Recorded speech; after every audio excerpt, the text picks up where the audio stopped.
আমার সামনে 16টা ছোট হাতিতে মাইক লাগিয়ে 163 আছে।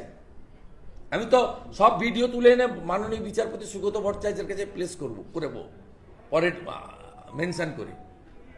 16টা হাতি গাড়িতে গিরগিটির ছবি লাগিয়েছে, উল্টো করে জাতীয় পতাকা এঁকেছে, আর মাইকে আমি বক্তব্য রাখছি তৃণমূলকে ভোট দিন, বিজেপিকে হারান। যখন আমি তৃণমূল করতাম আমার সার্টিফিকেট ওদের লাগছে এখনো।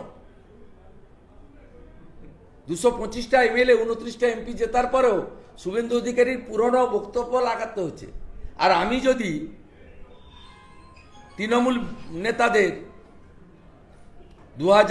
1998 থেকে 2006 পর্যন্ত বাজপেয়ীজি আদবানিজির প্রশংসা করে বিজেপির শরণাপন্ন হয়ে বক্তৃতাগুলো বাজাতে শুরু করি, আমি বাজাবো এরপর।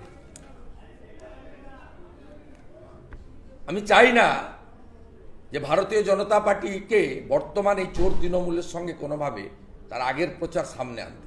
কিন্তু আমি খুব আনন্দিত যে আমি তৃণমূলের পক্ষে বক্তৃতা করছি, সেই ক্যাসেটগুলো বাজাতে হচ্ছে এবং আমাকে সার্টিফিকেট প্রচার করার দায়িত্বটা চোর ভাইপো এবং তার কোম্পানি নিচ্ছে পিসির অনুপ্রেরণায়। I am enjoying.